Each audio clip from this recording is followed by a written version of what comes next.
என்னம்மா என்ன சமைக்க போற? அத்தை நூடுல்ஸ் செய்வா. நூடுல்ஸா? ஆமாத்தே, இல்லைன்னா மேகி மெக்ரோனி அந்த மாதிரி ஏதாவது. ஏமா அதெல்லாம் திண்டா வயிறு நிறையுமா? இட்லி மாவு அரைச்சி வச்சிருக்கான் பாரு, இட்லியை ஊற்றி சட்னி அரையுமா? இல்லத்தே, இது கொஞ்சம் டிஃப்ரெண்ட்டாக இருக்குமேன்ட்டு தான். அதெல்லாம் ஒன்றும் வேணாமா, இட்லி அவிச்சு போடு. மேகி நூடுல்ஸ்னுக்குது. சே, வீட்டில் இருக்கும் போது நினச்ச மாதிரி நினச்ச நேரத்தில் எல்லாத்தையும் ஆக்கி சாப்பிட்டுட்டு இருந்தோம். இப்போ அப்படி இல்லை, தின்னணும்னு தோணா கூட திங்க முடிய மாட்டுது. இந்தாம்மா லதா, கிச்சனில் வேலை முடிஞ்சிச்சா? முடிஞ்சிச்சேத்த. சரிம்மா, சாப்பாடெலாம் எடுத்து வை. அப்புறம் அவன் வந்துடுவான், நீ உட்காந்து சாப்பிடு. நான் எப்பயும் சாப்பிட்டேன். சாப்பிட்டியா? அது எப்படி புருஷங்காரன் வராமல் உனக்கு சாப்பாடு இறங்குது? வேலைக்கு போனானே, காலையில் போனவன் இன்னும் வரலையே, உட்காந்து அவன் கூட உட்காந்து சாப்பிடணுங்கிறதெல்லாம் உன் வீட்டில் சொல்லி தரலையா? ஏன் எனக்கு பசிக்குது, நான் உட்காந்துட்டேன். நல்லா வளர்த்து விட்டுருக்காங்கம்மா. போ, புருஷனுக்கு கொடுக்குற மரியாதையை பாரு.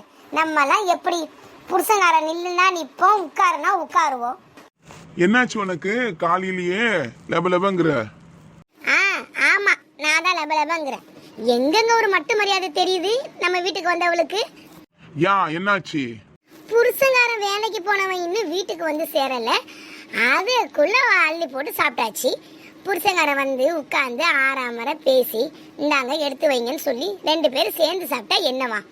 அப்படி என்ன அவசரம்? புருஷனங்களும் கவனிக்கவே மாட்டாளுவ போல இருக்கேதுங்க. இது அவங்க அம்மா வீட்டில் இதெல்லாம் சொல்லி கொடுத்து வளர்த்துருக்க மாட்டாங்கன்னு நினைக்கிறேன். புருஷனை மதிக்க தெரியாத பொம்பளையுமா இருப்பா. சே, சரி வீடு சின்ன புள்ள தானே. சரி, சாப்பாடு எடுத்து வை.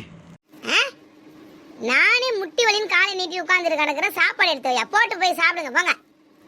ஏண்டி, நானுமே உழைச்சிட்டு தானே வீடு வந்து சேர்ந்து இருக்கிறேன். காலையில 4 மணிக்கு போனேன். சாப்பாடு போடுங்கிற கால் வலிங்கிற. ஏங்க இப்படி டென்ஷன் படுத்திட்டு கிடக்குறீங்க? காலையில இருந்து வாயை கூட திறக்க முடியல, வாயில புண்ணு வேற வந்து தொலைஞ்சு இருக்குது. பேசவும் முடியல, கத்தவும் முடியல.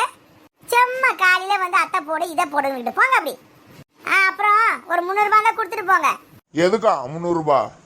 ஏங்க சவுண்டா கூட பேச முடியலங்க, வாயில புண்ணு வந்திருக்கு, டாக்டர் கிட்ட போய் காமிக்கணும். ஏம்மா, வாயில புண்ணு வந்திருக்கும் போதே இந்த பேச்சு பேசுறியே, அந்த புண்ணெல்லாம் சரியாயிட்டா இன்னும் என்னெல்லாம் பேச்சு பேசுவ? இப்ப என்ன சொல்ல வரீங்க? அந்த புண்ணு இன்னும் பெருசாகட்டும், அது வரைக்கும் இங்கே உட்கார்ந்து இருக்கட.